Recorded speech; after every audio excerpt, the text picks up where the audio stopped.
Alright guys, welcome back to Budget Card Breaks, and today is mail day. Kind of frustrating, I just filmed this entire video and something's wrong with my phone. It's completely black right now, but it's recording. Like when I'm done recording it shows the picture, but not during the video, so it's very confusing. But just wanted to go over some of the cards I got today, so we'll just start off. So I got this Jordan Poole, red, white, and blue. Transparency I love, so I got this for 20. I know he was a lot cheaper previously, but it took me a little bit to get on his hype train. I've all season I've been watching a lot of Warriors games, and this guy's got it all, man. He's got the handles, the pass. He kind of reminds me, not necessarily of his game, but kind of like Harden when he first started out, like when he got Sixth Man of the Year. I kind of see him progressing like that, like being six man, kind of why Draymond, all those guys. And as they age, I see him becoming more of a centerpiece, like a baby Splash Bro. Like, I mean, Clay's getting old, Steph's getting old. This guy's the future. So, I'm going to be getting into his cards. But as I said before, and I'll just reiterate real quick, what I'm going to do as a collector, just to make things easier on myself, because I was trying to collect all these parallels, guys. There's like 44 parallels, and as soon as you get into the numbered parallels, even for guys like this, probably to complete the entire parallel set, you're looking anywhere from 8 to 10 grand, I think. So not affordable at all. I mean, sure, you could probably scoop up 20 or 30 of these parallels non-numbered for pretty affordable, between 20 and $100, but as soon as you get into those numbered ones, man, they just get way pricey. So I'm just going to, if I really like a player like Jordan Poole from now on, I'm going to pick up his Prism Silver. I know I used to have something against Prism, but at the end of the day, it's kind of the number one card brand. Everyone goes to it. It's like the staple rookie card, and so is the silver. So if you had one rookie card to pick, like betting on, you want to go with the silver. That's like the most it's sought after. A lot of people pay attention to it when it comes to market movers and stuff like that. So what I'm going to do is I'm going to get a silver of the player in a very high grade, either a BGS 9.5 or a PSA 10. I think that's kind of mandatory. Spend the extra money.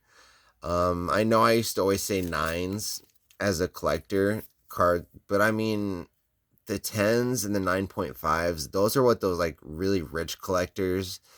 And when you're dealing with high value cards, they don't want a 9. They want, when they're spending a lot of money, that's just how it goes. It's just better to have the 9.5 or the 10.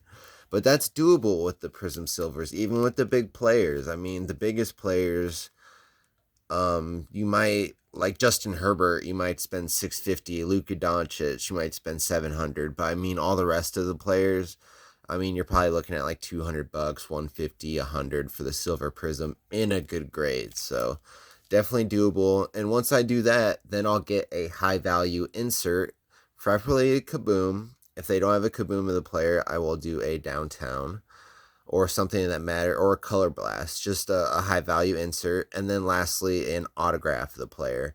And then I'll kind of move on to the next player. So any player that I'm a fan of, that's kind of the trifecta that I'm doing as a collector, because I feel like those are the three kind of cards that everyone wants: an autograph, a big insert card, and then the Grail rookie card. And for me, that's always going to be the PSA Silver. If you go online right now, PSA Silvers sell for more than like the PSA Silver autograph of the same player, like a sticker autograph on the card.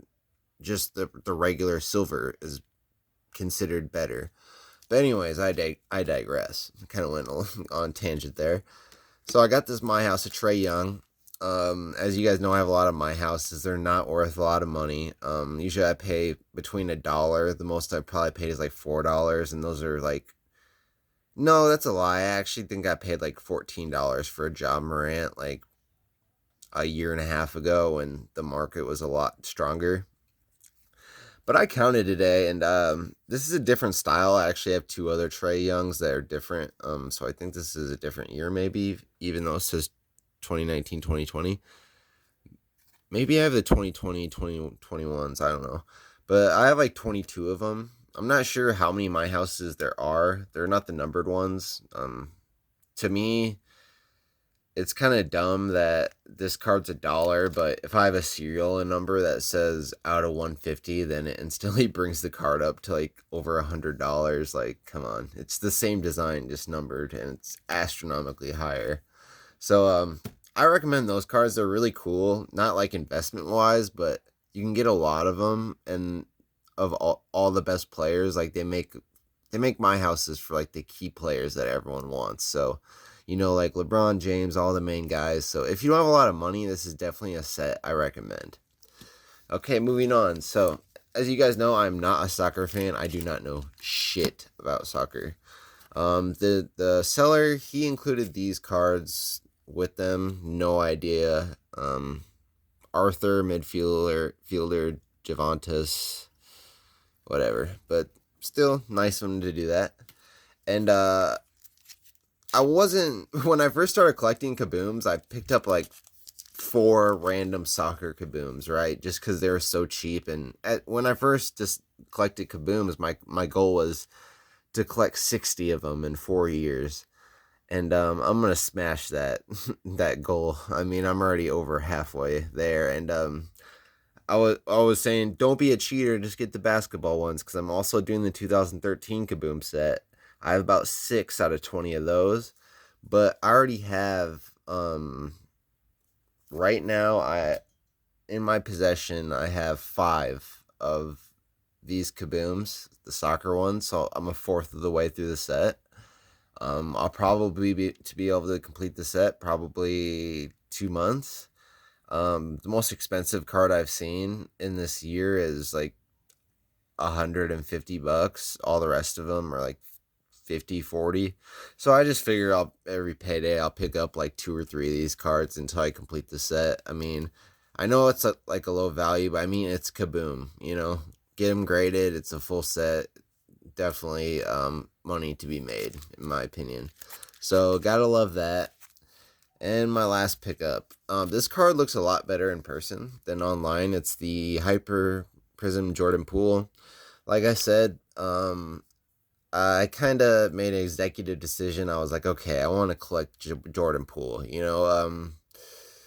I always say stick to GOATs, but I just see so much promise in him. Kind of like Ja Morant. Like I'm very bullish on Ja Morant. I think he's one of the future faces of the NBA.